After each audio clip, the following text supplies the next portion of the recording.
The Belgian city of Liège, which lies east of Brussels, is known for several things. It has medieval landmarks, has a beautiful opera house, and it has the most delicious waffles, which are nothing like the waffles I grew up with at the diner. And Keith is here to tell us more. You're right. They're nothing like American waffles. Those are light and crispy. These waffles are rich. They have a slight chew to them, and they have a lot of sugar and caramelized sugar on the outside. They're absolutely delicious. I hope you really like them. So we're going to start with making our dough. And that's one of the biggest differences right now, is that we're going to actually make almost like a bread dough rather than a batter. Oh, okay. And we want to have a lot of gluten in it because we want that kind of nice chewy texture. So I have 2 cups of bread flour in our mixer bowl. And to that, I'm going to add 1.5 tablespoons of sugar and 1 teaspoon of salt. Also going to add 2 teaspoons of instant or rapid rise yeast. Now that yeast is going to provide the lift, much like a chemical leavener would in an American waffle.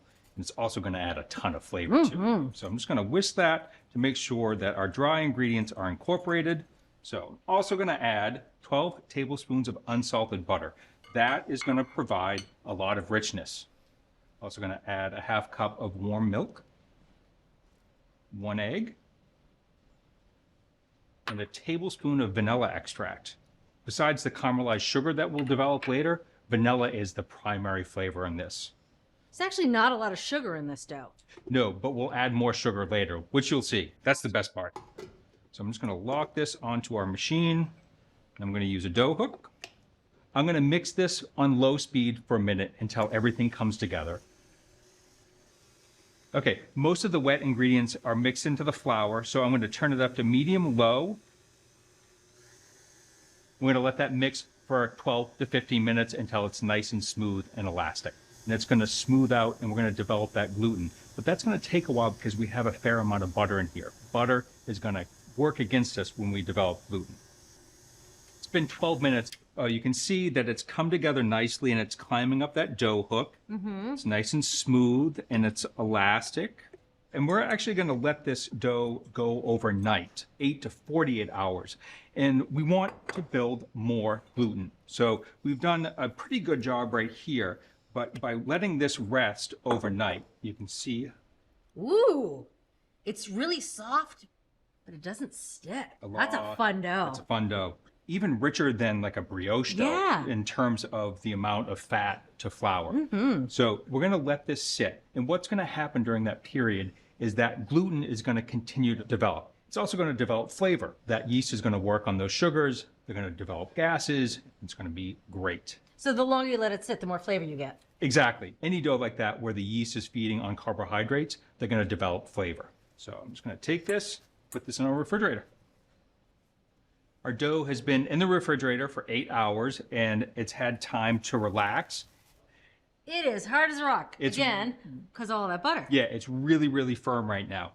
But that gluten has built up in there, the flavors have built up in there, and now I'm just going to take this dough and I'm going to press it out. It is cold and quite firm right now. It's okay if it cracks around the edges. Just want to press it out. So that's about 1 inch thick. And now it's time to get to my favorite part of this recipe, and that's the Belgian pearl sugar. Whoa. You ever seen sugar like that before? No, I actually haven't. Yeah, it looks like little pebbles. Oh, it's hard. It's hard, but they will melt in the dough. So this is what makes this recipe so special. Now I'm going to take our pearl sugar and I'm going to start to sprinkle it on top. So I'm just going to press this in to our dough. We're going to incorporate these pearls of sugar into that dough. And when it bakes, the pearls that are on the outside are going to caramelize and make a nice shell. But also the pieces that are inside, they won't fully melt. They'll stay in there. They'll be small, little crunchy bits. So it's going to be great. You're not going to be able to walk into most supermarkets and find this. This is a specialty ingredient, which you'll probably have to order online. And you're going to notice that I'm going to have pieces that are falling off the side. Not a big deal. You're making a mess, but you're telling me it's okay. Exactly. Okay. It's fun to make a mess in the kitchen, right? So now I'm going to take this and roll it into a cylinder. And a bench scraper is really, really key to this. So you can take it like that and fold it, roll it up like that. This is wild, Keith. If I were to make this for the first time without watching you do this, I would totally think I screwed something up. No, you have to trust the process. Scrape all these little bits in there. It's crunchy. Yeah, it's crunchy right now. That's because all the sugar is in the center of that piece of dough. So it's just a tunnel of sugar right now, but I just need to work that into the dough. You don't have to worry about developing gluten here because that's actually a good thing. Okay, I think that is good. All right, so all that sugar's been evenly distributed. Yeah, all that sugar is throughout the dough, and you can see the pieces that are on the outside. That's okay. Now, I'm going to take this and I'm going to roll it into a log, equal diameter. What we're going to do now is we're going to divide this dough into 8 individual waffles. So I'm going to take this, cut it in half, cut each half in half, cut that in half again. So if you want to, you can weigh this out. If you have a scale, they're about 3.5 ounces each. Okay. And you can kind of eyeball. If you have one that's a little small, like this guy right here, You can borrow from the I neighbor. can borrow from the neighbor. They don't have to be all the same size. So we're going to take these, and you're going to help. We're going to take these and roll them into a 4-inch cylinder. Doesn't take that much. They're pretty close to 4 inches right now. Yeah, I guess it is, isn't it? Yep, and have a smooth outside. And then all we have to do is press it down into a 2-inch oval. Okay. I'm using a roller because I've never done this before. I don't have an eye for it. All right, 4 inches. And then like that? Yeah, that looks good. Do we have to worry about the shape at all, or is it No. kind of rustico? Nope, it's going to be rustic. We're going Okay. to have these kind of nice ragged edges on the outside. Now this will continue to puff up as it sits. Right. But it's going to kind of grow and you'll have this nice oval shape. So we're just going to put 4 of these like that. Perfect. All right. Still pretty cold. What we want is that we want that yeast to wake back up before we cook it. So I'm going to put some plastic wrap on it. We're going to let it sit for 1.5 to 2 hours, just until it comes up to room temperature and they start to get puffy. We want that yeast to create some gases and make a nice layered waffle. Okay. It's been an hour and a half, and you can see that they've risen just a little bit. They don't get too puffy, but they're nice and warm. Yeah. It's time to bake. Now we have a Belgian waffle iron that's preheated and ready to go. But before I bake these, we have one last step. Now, that Belgian sugar that you can see here, it's going to caramelize on that waffle iron and make a nice shell, but it will only do it in pockets. So I wanted a nice shell all the way across. So to do that, I'm going to take these and I'm going to dip it in some granulated sugar and pat it all the way around just to create that nice caramelized shell. So I'll just open this up. We'll lay it in the center like that. I'll close the lid, and we don't want to press down. We just want to let gravity work on that. We're going to bake that for 2.5 minutes, and that's all it takes. It's going to come out of there looking deep brown, caramelized, and smell delicious. 2.5 minutes. So let's check. Oh, yeah. Oh, That's it great. smells like browned butter. Yeah, you can smell the yeast, but more importantly, you can smell that caramelized sugars. So I'm going to use 2 forks because it's pretty hot right now. We'll let that rest. Looks great, doesn't it? It does. So I'm just going to take another one, and then I'm going to go through and I'm going to cook all 8 of our waffles. Now, we don't want to eat these right away.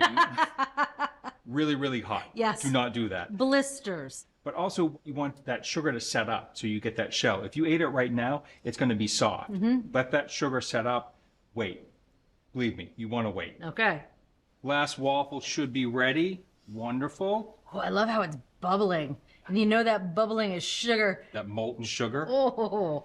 Now, these are really meant to be eaten out of hand. No butter, no syrup. Unlike that American diner waffle, there's butter and syrup, essentially sweetness already built in. So we have everything built in our waffle. So it's a portable snack. Oh, look at those bits of sugar. Yeah, and you break it open. Mmm. It's warm. That's it's good. Toasty, Yeah. caramelized sugar. It's bready, but it's like a cross between a bread and a cookie. Because it's sweet and you've got that caramelized bits on the outside. Mmm. That vanilla also comes out too, which pairs perfectly with that caramelized sugar. It's a match made in heaven. Keith, thank you for showing me how to make these. Welcome. I'm glad you enjoyed them. Yeah, this was fun. If you want to make this classic Belgian treat, start by making a rich yeast dough using bread flour and unsalted butter. Let the dough rest overnight in the refrigerator and work pearl sugar into the dough, then coat with granulated sugar before cooking. From America's Test Kitchen, a buttery, caramelized treat, Liège waffles. This is really good. I would actually make these for like Easter. Yeah, that would be perfect.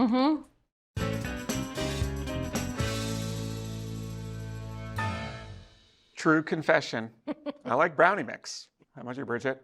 Actually, I like brownie mix too. Anything that gets a brownie onto the plate and in my mouth faster, I'm a big proponent of. Okay, Julia? Yes, I'm a big proponent of brownie mixes, largely because my 13-year-old makes them for me. Oh, even better. Yeah. Uh-huh. You guys can dig in. I brought you milk because, why not? A couple of things that we learned when we did the tasting.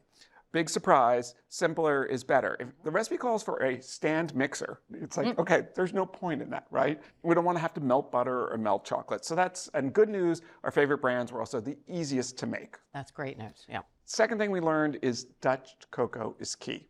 You guys know the Dutching process sort of tames the natural acidity of the cocoa, and you basically get more chocolate flavor from brands made with Dutch cocoa.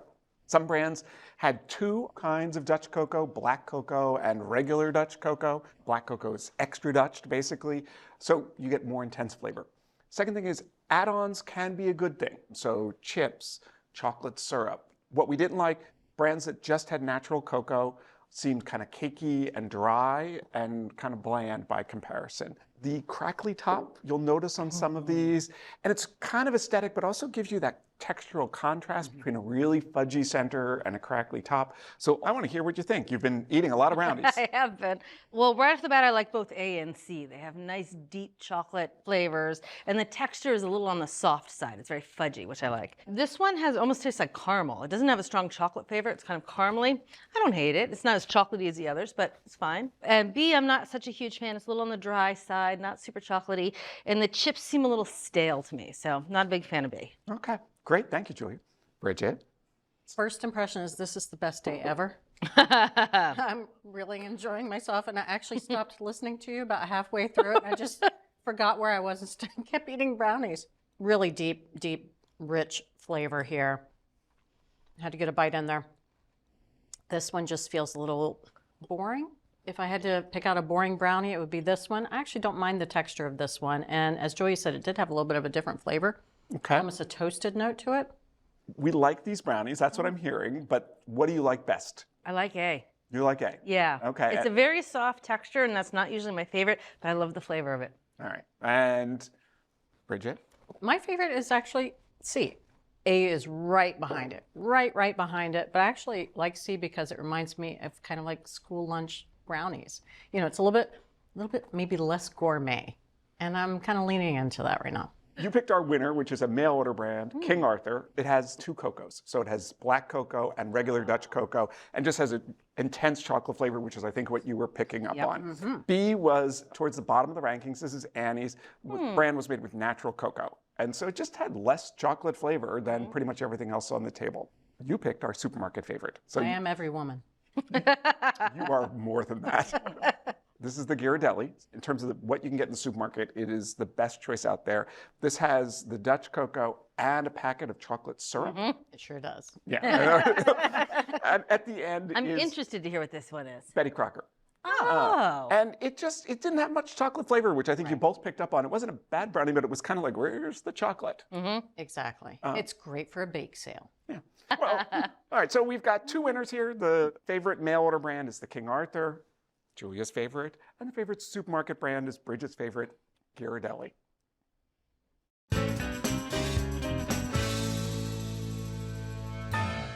The great Julia Child once said, with enough butter, anything is good. I definitely buy that. And Erica's here. She's going to prove it because we're adding butter to just water to make a sauce called beurre monté. Yeah, so beurre monté, it's an elegant emulsion of butter and water. It's a French preparation, and it's an elegant way to elevate just about any dish, and it's most commonly used in savory applications. Right. But today, we're gonna sweeten it up a bit and make some crepes. Well, that makes sense. You're very sweet. Oh, well, thank you. Let's start with our batter. So I have 1 cup of flour in my bowl, and to that, I'm gonna add a teaspoon of sugar and a half teaspoon of kosher salt. Okay. And I'll just whisk that all together.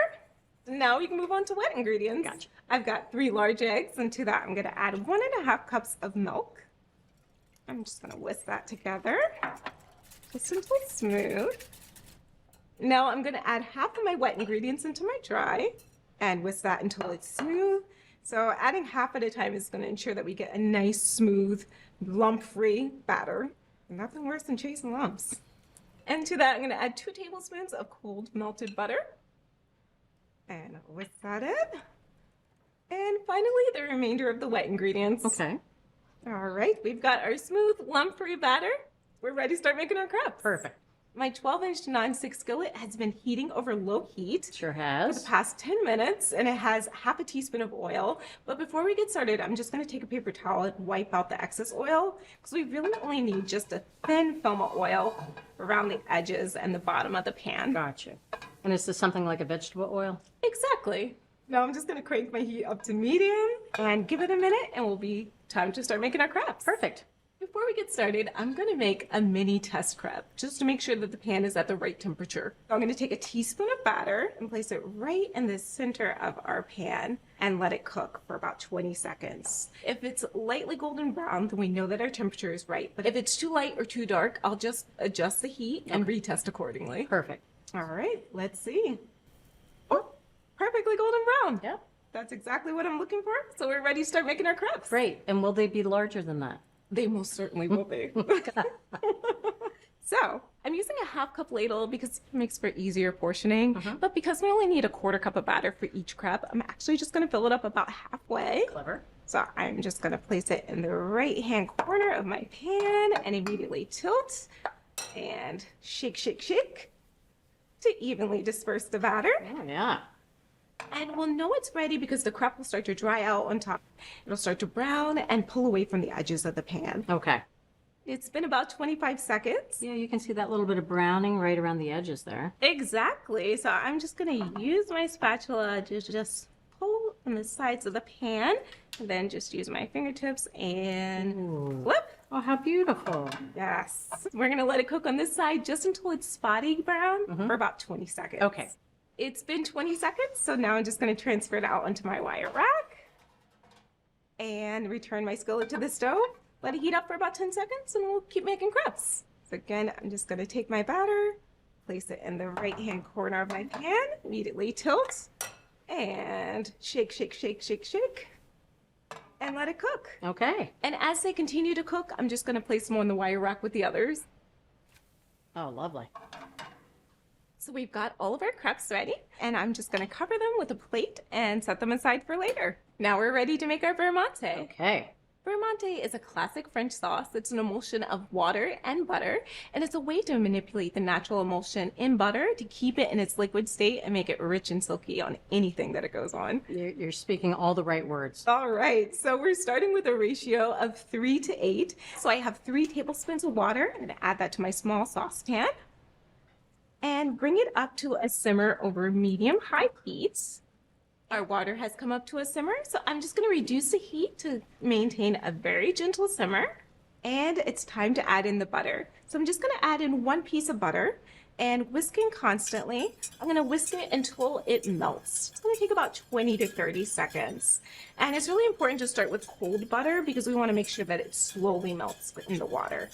We're cooking in a small saucepan because we want to slow the rate of evaporation. If we were to use a larger pan, all the water would evaporate and the sauce would break. So that butter is melted, so I'm going to continue to add in the butter a tablespoon at a time. Okay. Continuing to whisk until I've added 8 tablespoons of water. And the constant whisking is important because as I continue to whisk, the fat droplets from the butter are evenly dispersed throughout the water, and that's what's going to create the emulsion. So you end up with this sauce that's rich and silky, and all it is just cold butter whisked into gently simmering water until thickened. It's been about 3 to 4 minutes, and our vermante is the consistency of a thin gravy. It's beautiful. Isn't it? You can really see how rich and silky it is. Oh my goodness. Yes, that looks great. So now let's just flavor it up a bit. Okay. I've got 1.5 tablespoons of apricot jam, 1.5 teaspoons of peach schnapps, Yes, please. and 1 teaspoon of lemon juice, and 1/8 of a teaspoon of kosher salt. And now I'm just going to whisk that all together. Yeah, vermante is something that's so versatile. You could switch up the jam in there, Totally. a little bit of schnapps, or you could make it savory. Could you use something like a stock instead of water? Absolutely. Would make such a great savory addition. All right. That looks great. So now I'm just going to cover it And I will move it to our smallest burner and keep it on the lowest possible heat because we're going to keep it warm while we get ready to reheat our crepes. Gotcha. Going to reheat them just until they're warm through about 30 to 45 seconds. All right, our crepes are warmed through, so we are ready to plate. Yep, you can feel that little bit of steam there. That's insulated from the second plate there, keeping them nice and warm. So to arrange them on our platter, we're not going to do rolls or folds. What I like to do is actually take them in the center and create beautiful little ruffles on the plate. And that's going to create lovely little pockets for the beurre monte and for the berries to fall into. You're speaking my language. Good. I think we speak the same language then. We've got our crepes arranged on our serving platter. Lovely. So now it's time for some lovely raspberries that I'm just going to sprinkle right on top of the crepes. And they're room temperature raspberries just to be consistent to the hot beurre monte that's going to go on top. We've got our berries, so now it's time for our beurre monte. I'm just going to take it, re-whisk it, just to incorporate any butter fat that might have accumulated on the surface. Now I'm just going to take my beurre monte and spoon it right over all of our crepes and berries. Now, I was looking at some of our other recipes that uses the beurre monte, and there's a gochujang beurre monte with pork tenderloin that looks fantastic, and then a mustard beurre monte with asparagus. And you can find all of those recipes on our website. And now I'm just going to serve up a plate for you and a plate for me. All right. Smell good. It looks, we're way past good. I'm going to tuck right in. The sauce is where it's at here. That's a butter sauce right there. That is a butter sauce. And if you just melted butter all over this, it would feel greasy. Exactly. But this feels absolutely luxurious. And you know, I have made beurre monte, almost always been a savory application, so I'm so excited that you showed this to me. Oh, well, good. It's a whole new world of sauces for me. Erica, this was scrumptious. Thank you so much. Thank you, Bridget. If you want to try this recipe, it starts by creating a smooth crepe batter by adding the wet ingredients in batches. Then make a beurre monte by slowly whisking cold butter into gently simmering water. And then spoon the sauce over the crepes and finish with fresh berries. So from America's Test Kitchen, crepes with berries and apricot beurre monte. You can get this recipe and all the recipes from this season along with product reviews and select episodes. And those are all on our website, americastestkitchen.com/TV. Now, what's next? Pineapple? Ooh, like the sound of that. Visit our website to sign up for our free email newsletter with more revolutionary recipes and the stories behind 25 years of test kitchen discoveries. americastestkitchen.com/TV25. From the cooks and editors of America's Test Kitchen, Cooks Illustrated magazine has been all about the why and how of cooking for over 30 years. Get a year of award-winning reporting, science-based discoveries, trusted reviews, and more. The cost is $19.95. That's 63% less than the cover price. To subscribe, visit cooksillustrated.com/TV subscribe. America's Test Kitchen is brought to you by the following. Plugra European-style butter was created for all chefs, cooks, and bakers. Slow churned with 82% butterfat for a smooth texture and more pliability for flaky crusts. Plugra, from professional kitchens to your home. On an American Cruise Line's journey along the legendary Mississippi River, travelers explore Civil War battlefields and historic riverside towns. Aboard our fleet of American riverboats, you can experience local culture and cuisine and discover the music and history of the mighty Mississippi. American Cruise Lines, proud sponsor of America's Test Kitchen. The Breville Paradise 9 food processor.